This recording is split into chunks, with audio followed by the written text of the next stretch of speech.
अस्सलाम वालेकुम dear students, हम कर हैं 10th क्लास बायोलॉजी। चैप्टर है गैसों का तबादला, गैसेस एक्सचेंज। और आज हम पढ़ रहे हैं the gases exchange in human, इंसानों में गैसों का तबादला। जब इंसान हो या जो और अला दर्जे के दूसरे जानवरों में गैसों का तबादला रिस्पैची सिस्टम के लिए होता है। इस रिस्पैची सिस्टम को दो हिस्से में तकसीम किया है, यह हवा का रास्ता फिर। आज का हमारा टॉपिक है द एयर पैसेजवे, हवा का रास्ता। हवा का रास्ता इन हिस्सों पर मुश्तमिल है जिनके जरिए बाहर की हवा फेफड़ों में दाखिल होती है और गैसों के तबादले के बाद ये बाहर निकल जाती है। अब ये कैसे होती है आपको बताता हूँ। हवा है वो आपको पता है नाक के जरिए दाखिल होती है। आपको नाक की शेप का पता है। नाक के जो अंदर वाली खाली जगह है, ये वाली अंदर वाली खाली जगह, ये है नज़ल कैविटी। ये जिन सुराखों के बाहर खुलती है, आपको पता है कि हमारी नाक है, ये दो सुराख होते हैं। आपको हवा है दो सुराखों के ज़रिए नाक में दाखिल हो जाती है।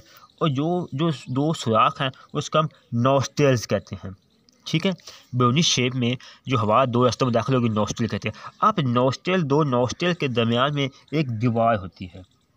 ठीक है, और एक दीवार होती है जिसे हम नेज़ल कैविटी को दो हिस्सों में तकसीम करती हैं। अब जो दीवार, उसकी दीवार के अंदर साइड पे बाल होते हैं, म्यूकस होते हैं। म्यूकस एक मेम्ब्रेन जब कह रहे कि जेली जी नमी वाली चीज़ होती है। जब हवा इन नेज़ल कैविटी यानी नॉस्ट्रल के ज़रिए नेज़ल कैविटी में दाखिल हो जाती है तो जो गर्द मिट्टी जो भी है, जो बाल, उनको फ़िल्टर करते हैं और म्यूकस, ताकि एक फ़िल्टर शुदा हवा हमारे जिस्म में दाखिल हो। अब जो हवा है दाखिल हो गई है, ठीक है। नेज़ल कैविटी दो छोटे साखों जिन अंदरूनी नास्तिक के जरिए फेरेंक्स में खुलती है। नेज़ल कैविटी जो है फेरेंक्स।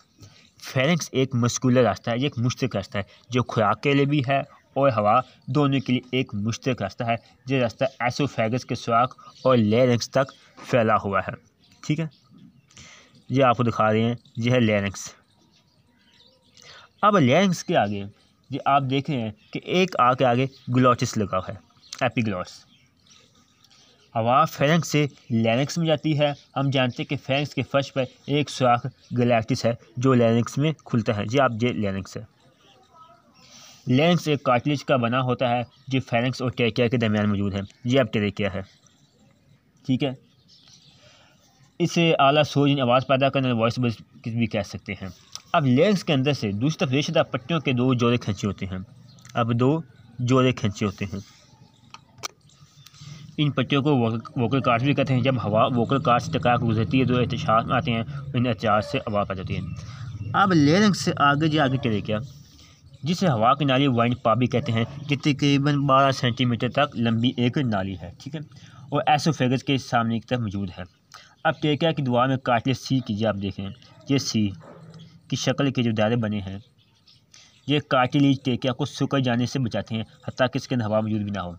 आप सीने चेस्ट कैविटी में दाखिल होने वाली ट्रेकिया दो छोटी नालियों में तकसीम हो जाती है। ये आप ट्रेकिया दो छोटी नालियों में तकसीम हो चुकी है, एक ये नाली और एक ये नाली, जिन्हें हम ब्रोनकाई कहते हैं। ये ब्रोनकाई होगी, ये भी ब्रोनकाई है, ये भी ब्रोनकाई है। हम इसको राइट ब्रोनकाई कह देते हैं, इसको हम लेफ्ट ब्रोनकाई कह देते हैं।